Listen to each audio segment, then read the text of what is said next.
Hey Harry Potter fans, Peter Kenneth here. Welcome to the Potter Collector channel, where we are a community of collectors. We're in London at the house of MinaLima. Now, rumor has it, Mira and Eduardo are in the shop today.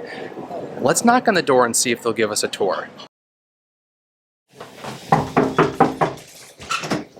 Sorry, we're Oh, Peter! Hi, come in. Hey guys.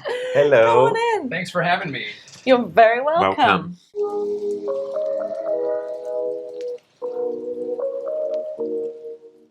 Come and have a look. We haven't met in London yet, so this is very exciting to have wizards in the house. From the house of MinaLima in New York now to the London one. So welcome, Yeah. Peter. Thank you for having me. Yeah, this is fun. Do you want to have a look around? I would love to have a look around. Okay. So, there's a couple of wizards over there that perhaps you should just acknowledge in their former life. This has kind of grown quite organically, actually, this place, hasn't it? It was started off as a bit of a experiment, a bit of a joke, a bit of a, like, what would it be like if? And what a great way to start projects, by the way, is like, what if? You know, we always sort of feel like that's a good starting point. And then, of course, suddenly it grows roots and takes life. And we do feel like the space is a kind of expression of our thinking, and like it's like you're coming inside our heads. We started now House of MinaLima in 2016 as a pop-up shop. And the idea was not to be there just for 3 months. It was in a previous location in Greek Street. And after 6 months, we were going to close the shop, but there was a petition by the wonderful Harry Potter fans that more than 3,000 signatures in our guest book, asking us to never ever close House of MinaLima. So we're stuck with this. So we are thing here. now. Yeah. Maybe we should start in the gallery, because that's kind of where our story started. So let's Come with go us. downstairs. Oh, and the staircase is, I think, is one of the most photographed parts of the shop. Decorated with loads of dead prophets. And mind your head. A little bit of a souvenir from one of our beautiful fans in Japan. And it's a version of our old shop, so it's very special. That's so cool. And an even more special mention to Stephanie McMillan, who is the greatest set decorator ever and the greatest human being ever. But she's no longer with us, so we try and keep her in the house to just keep an eye on. Just keep an eye on everyone, yeah. So, fun fact, this used to be offices. And when we moved in, of course, it's kind of a bit like designing a prop. You kind of start with nothing. You start with a white page and like, what are you going to, how are you going to make this work? And how are you going to bring it to life and tell the story? And that's a great challenge for us. So we came down here in 2020, saw this office. Yeah, when that thing was happening, that thing was disrupting everyone. And we got some builders in, we knocked down some walls, and we made a massive mess and started to reinvent our little story in this space, which of course has now become even too small to tell our story. But come down and have a look at some of the props from the films, because that's kind of, I guess, where our story starts. So we've got just a little smidgen of I suppose our favourites, and perhaps a broad description of the kind of work that we would do on the Harry Potter films, and we really wanted to be able to share with the visitors how much the art prints that we now create of the props, how exact they are, and how we try and represent everything that we did for the films in the art prints. So you have from the first ever prop number that you did, that was the letter. Without this letter, then we wouldn't be here. Yes, if only I'd known what trouble I'd get into. To our own ID cards, because of course now we have to have our ID cards. So Mira and I are on the rooms and symbols department. That's awesome. That's awesome. When you get to pick your own department. Yeah, that's fun. I think we probably are I think we learned quite a lot when we were in the rooms and symbols department, didn't because we? it also includes typography as well, no? So yes, that is kind of symbol, exactly. But also, I kind of love this case because it does show how, as not just us as designers, but how, as a graphic designer for film, how diverse your thinking needs to be to tell the story. Because the most important thing is that it's never us, it's never Eduardo or Mira behind any single object that you see in the film. It needs to be the person or the moment or the institution or the company that's behind the object. So apart from when we are part of the graphic of the, so it's Mira Flora. Oh, hello. I love that. But actually, to that point, this is a good example of, you know, how would two teenage boys come up with designs for a shop that needs to sell as much stuff as possible, not as much beautiful stuff, but just stuff. Yeah. And so if you take a look, all the printing's a little off. The graphics is not great, let's face it. The colours are just gaudy.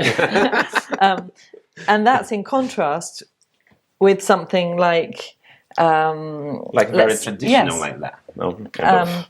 Where we're trying really hard to tell the audience that this is a very valuable piece of history, and that it's, you know, it's a treasure. So you've always got this kind of push and pull between what the story needs and still trying to create interesting designs. But I think the story thing comes first always. Same with the Marauder's Map, which we'll talk about in a minute when we get into that. But it's funny, you know, this is how long. Look, these things are like 20.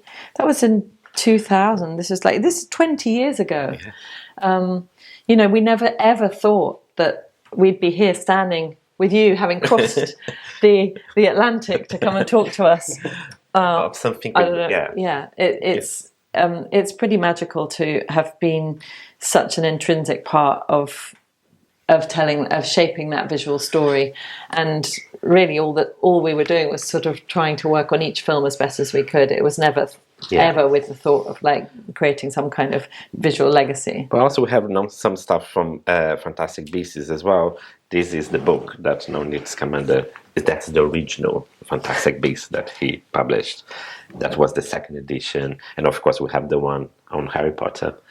But also those are the books as well that Professor Lally have in her part of her. So when you did the second edition, what changes did you make? Because if you look, you can see that on the cover they're sort of, it's still it's the same, like you get in publishing, you sort of have reminiscent of some of the elements, but you just it's like the publishers did an upgrade. Yes, because the book did for the very second well. edition. No, Newt didn't like that because he doesn't like fame, but the book unfortunately did very well and he became very famous.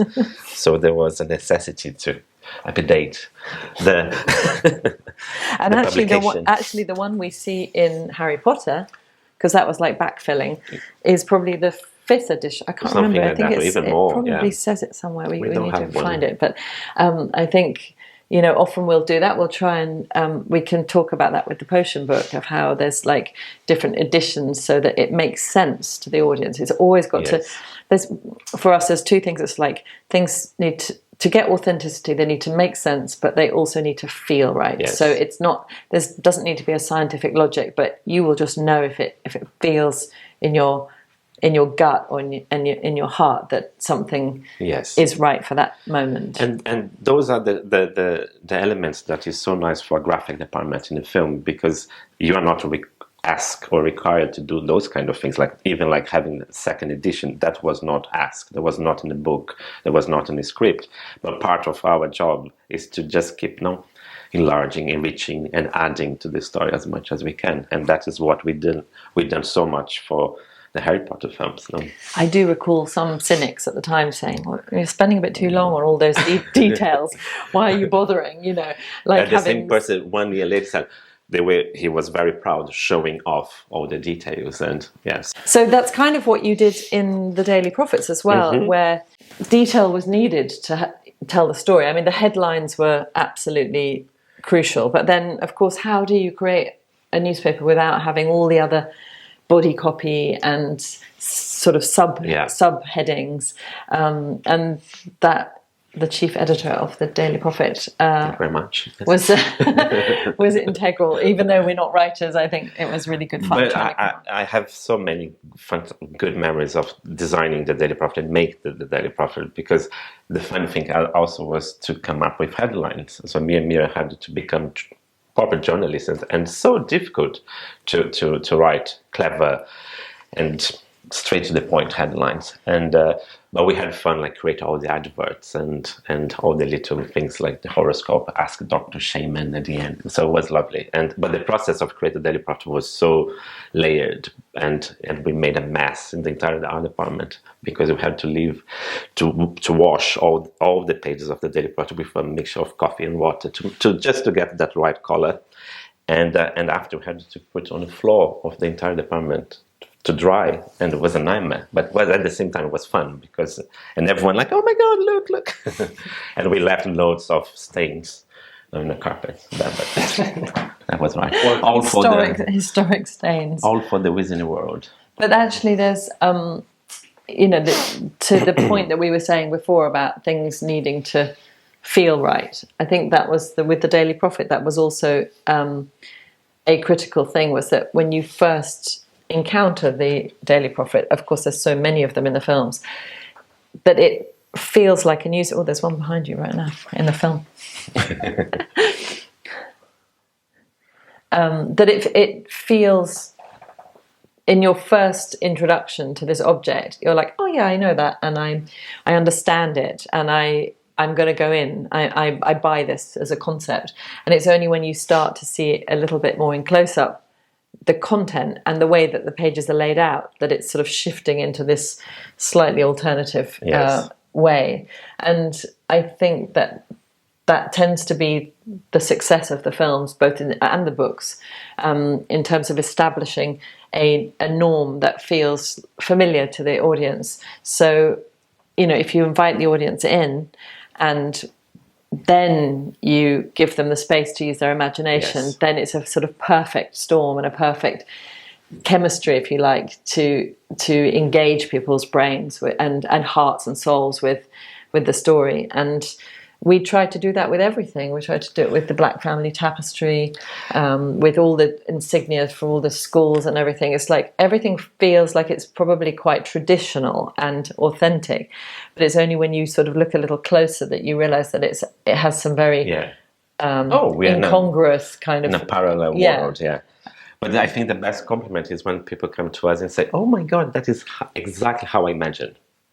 And that's impossible, because they could not have imagined. Yes, because of course there are like millions of solutions to how you might create the Black Family Tapestry. Which is wonderful when they say that, because it shows that maybe we got right. Yes, there's some kind of being on the same wavelength. Yes. And I'm not quite sure why or how, but it's been brilliant to be able to be given the responsibility to create things like the Marauder's Map and all of those books. But I think the books, they were one of the most amazing things to work, because again, we love books as designers and people, and being able to design and produce so many titles for Hogwarts and for Fantastic Beasts, is wonderful. Yeah, absolutely wonderful. But to that point, there's, thinking about copy and writing and so much. Let me go and get a copy of, need the white gloves. Sorry, Editor-in-Chief. Thank you very much. I'll hold it when you can take it. So to Eduardo's point about having to, you can't, one of the fundamentals of newspaper design, if you look at historically even, is there's never a space that's left empty. In fact, sometimes when you see things in films and they've done a fake newspaper and there's gaps, and it's like it's like teeth missing. It looks a bit unusual. But it's kind of those little details, like a very funny advert for. But, you have to put something in there, so we might as well have content that's interesting and that actually has some kind of life beyond, apart from the actual body copy, which cleverly is is a font that is completely legible, but no one seems to be looking at that. It was fun coming up with things. Look, drunk muggle conducts traffic with wand. Bertie Bott's recall, another victim. Oh my goodness. Secret stash of potent polyjuice potions. Oh, this one's nice. I like this one. Rogue Howler disrupts Muggle conference.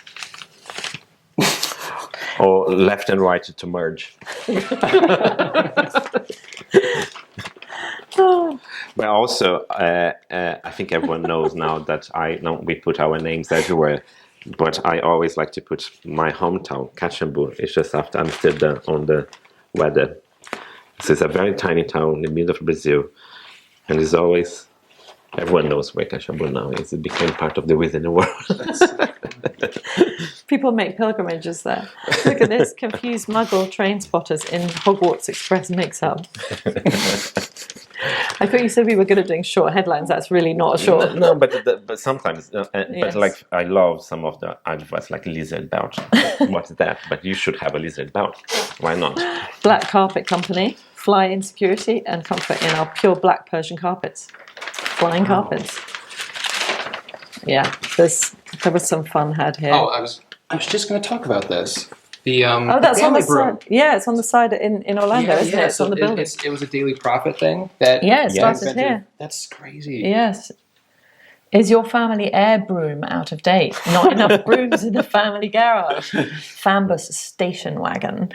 I don't think they even sell station wagons, but in the 2000s when we wrote this, the station wagon was the big family vehicle. They should do that. They should do like a scene like that. Two flying pigs interfere with Muggle air traffic. Look, Caxambu again.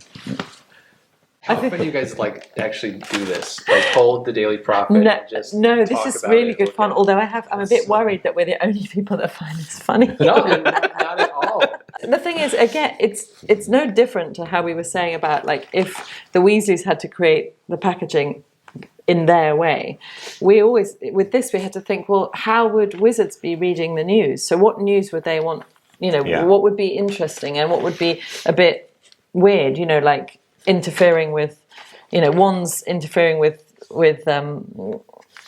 drunk muggle conducts traffic with wand. It's like that's like serious news to a wizard. It's like, you stupid muggles.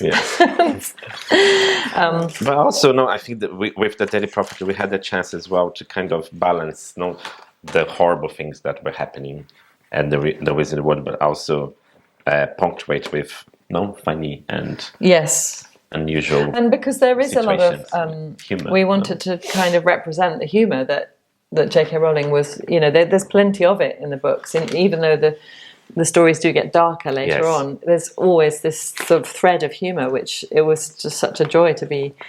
And we were able to. Which one? Vampire admitted to casualty after garlic bread overdose. And even details like that you will never see on camera, like you can see the edge of the pages. They're all like perforated that to look like they've been cut as they've been printed. So all these little details. We had a special tool made to cut the edge of the paper so that it wasn't like a hard cut. But thank you for getting these out again. Yes, this is fun. Maybe we need to make some shirts with the headlines on them or something. Yes. Oh, that's a great idea. I mean, I don't know. Ask your audience whether they think that's a good idea, because as I said, we're laughing, but it might not be funny. So how did this all happen? I think we started because I think a couple of friends actually were like, "Could you? I love the Quidditch World Cup poster or the Daily Prophet. Could you print one for us?" Because we already had a small print business for our other work, and we were kind of like, "No, that's really not possible because it belongs to Warner Brothers, and so we need to." Maybe figure out a way to make that happen. So we did, and we found... So we packed our bags and went to Burbank. Hello, Warner Brothers. We wanted to have a license, not even knowing much about those kind of process. And we took a few prints as a samples. And the folks there at Warner Bros., they love it, and they said, yes, let's do it. But we started in 2012 with only 12? I think so. First 12, yes. Yeah. Only with 4 prints online. we were very naive. We thought that would be fine for running a business. We had a Quibbler, like I think the Weasleys poster, the Quidditch, and the Daily Prophet, and that was it. And now we have, I don't know, over 200. But what things has online. been wonderful has been, and the philosophy was, okay, there's a lot of love for the iconic pieces, the obvious, the Black Family Tapestry, the Marauder's Map, Beadle the Bard, the Daily Prophet. But what about everything else from the films that got a little moment on screen, or perhaps didn't even get seen at all, or just was sort of part of the world without ever really having its moment, and having this opportunity to share that artwork, which we spent 10 years creating, or over that period, has been. We really didn't realize at the beginning that the audience would feel so strongly about things, and it wasn't until we went to a fan convention in Chicago in 2012, and saw the response to showing images like some of the book covers. That I think this one was the one that got it started. an applause. Yeah, and we were like, we what? thought people were joking. Actually, we didn't quite take it seriously, and then thought actually that coupled with the way that the Warner Brothers studio tour was so successful in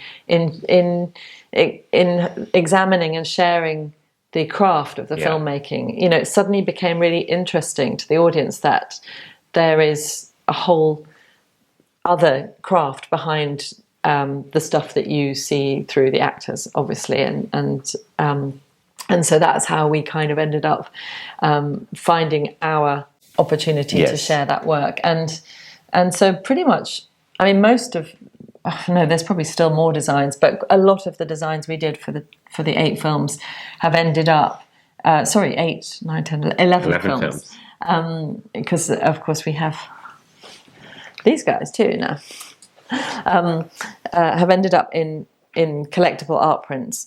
And we try and replicate as much as possible how they would have been in the films. So if they had some gold details, we apply gold details by hand, and we make everything in our studio in London.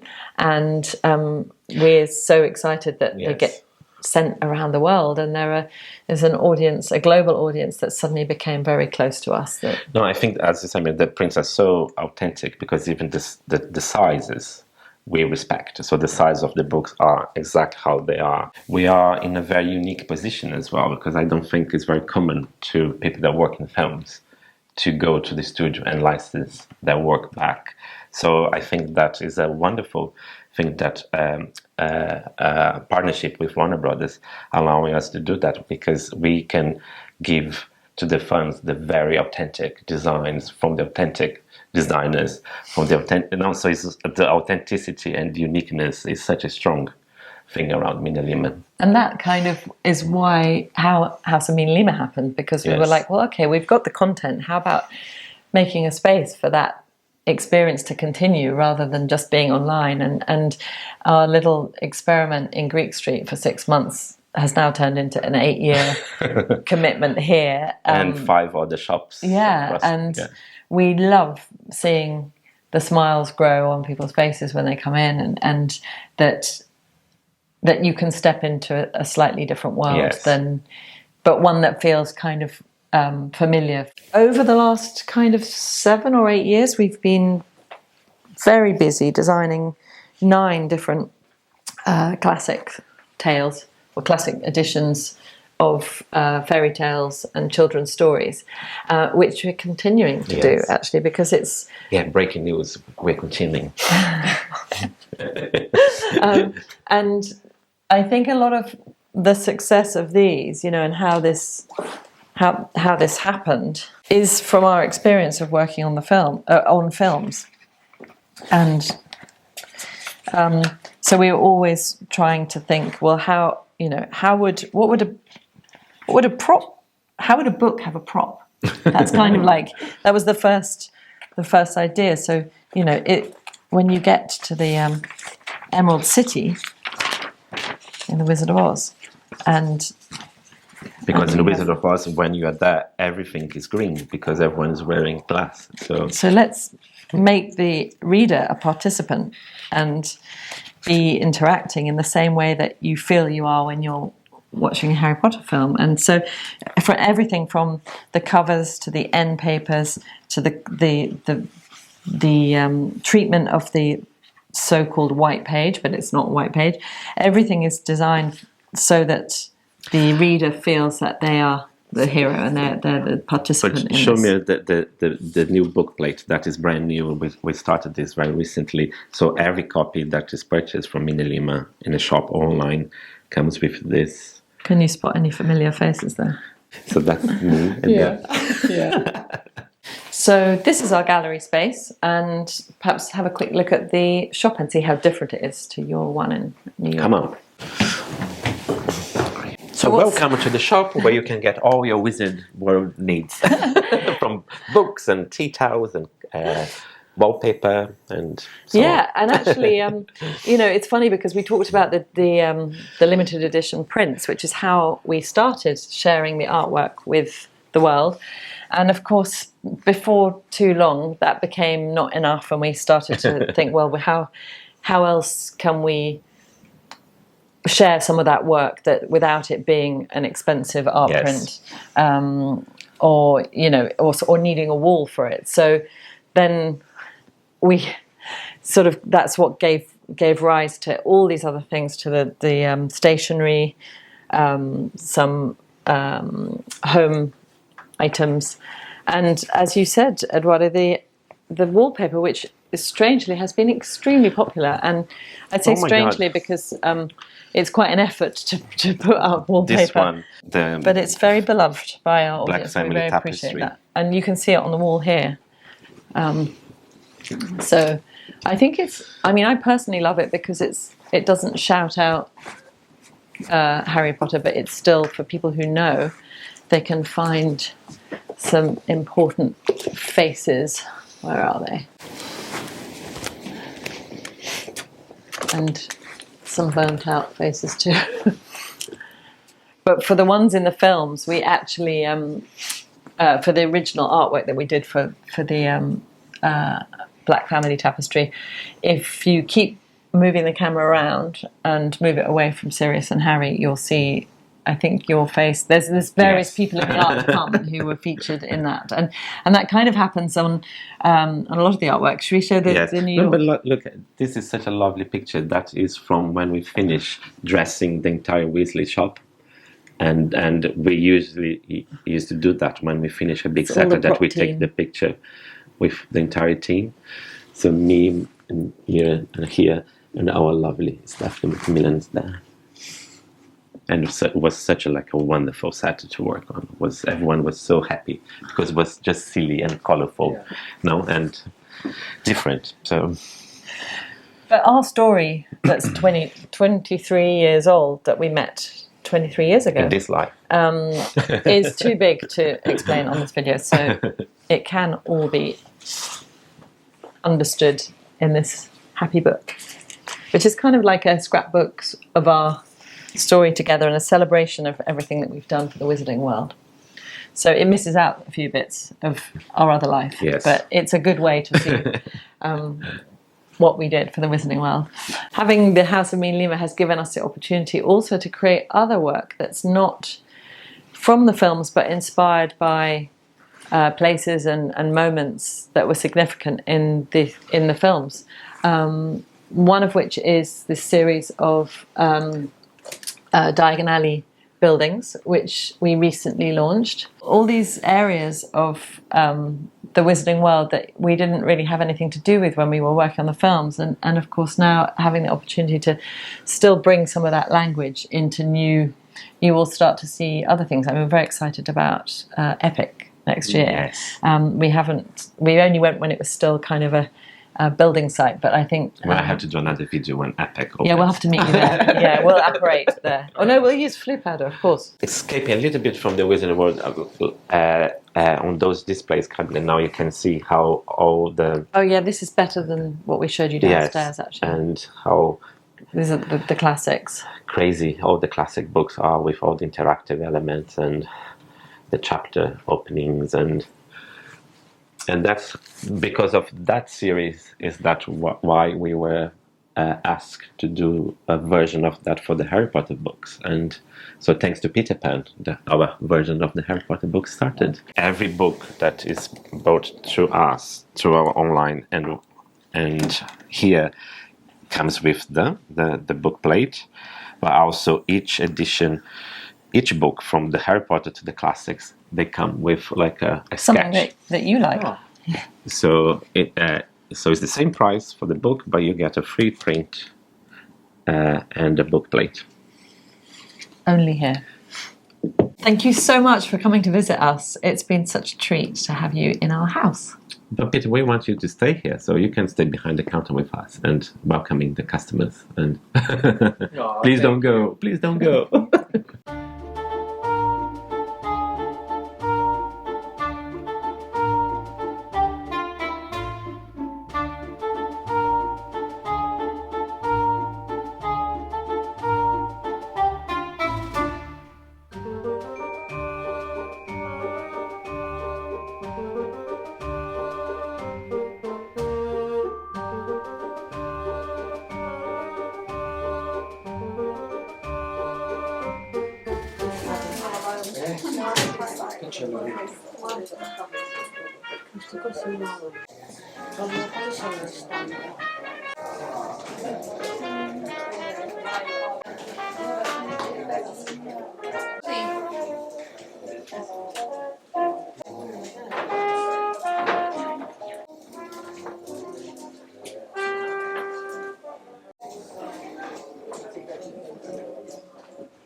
¿Todo?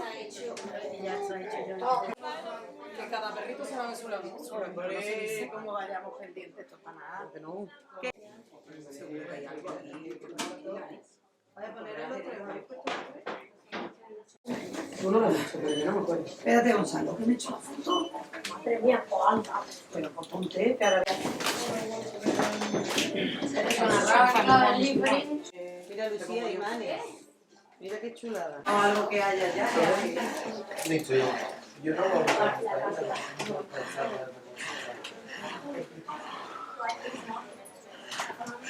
Yes, you can. I'm so sorry I died.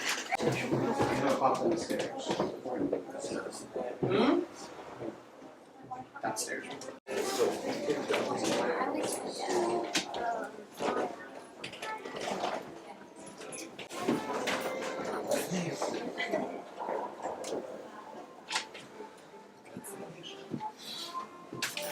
Sarebbe a me, I like that girl.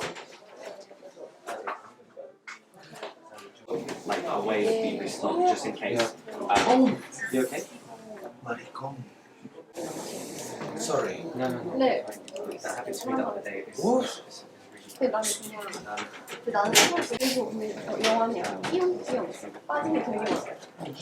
그럼 빠진 거 보고 보여요. 아, 그렇구나. 아니면 영어를. I'm orange, I'm afraid. They don't have yellow. That's okay. 원래 회사로 자기 I went to take off my glasses today. I realized Enjoy your lunch, David. I love how everything is displayed here. It's so magical. For example, the illustrated and interactive edition books. You can see all of the interactive bits displayed so beautifully. Eso de ahí arriba es hombre. Mira, sería una buena, un libro tendrá un libro con el inglés.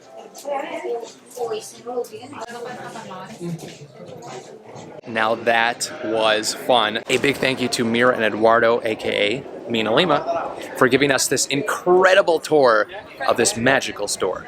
Now, if you would like to visit MinaLima, I highly recommend that you do if you're in the London area. You will find the store in the Soho neighborhood. If you have any questions about Harry Potter or collecting, feel free to leave a comment down below. You can also join the Potter Collector community on Instagram at The Potter Collector, on Twitter, now known as X, at Potter Collector, or on Discord. The official Potter Collector Discord is linked down below. Now it's time to like, comment, subscribe, and until next time, keep collecting. Thank you so much for watching, and if you're new here, welcome. We cover all things Harry Potter on the Potter Collector channel, like books, merchandise reviews, unboxings, Wizarding World of Harry Potter videos, and more. If you would like to subscribe, you can click right here. You can also check out a previously posted video right around here. If you have any questions about Harry Potter, feel free to leave a comment down below. I am happy to help. But for now, I must go. We'll see you next time. Whoa, where'd he go?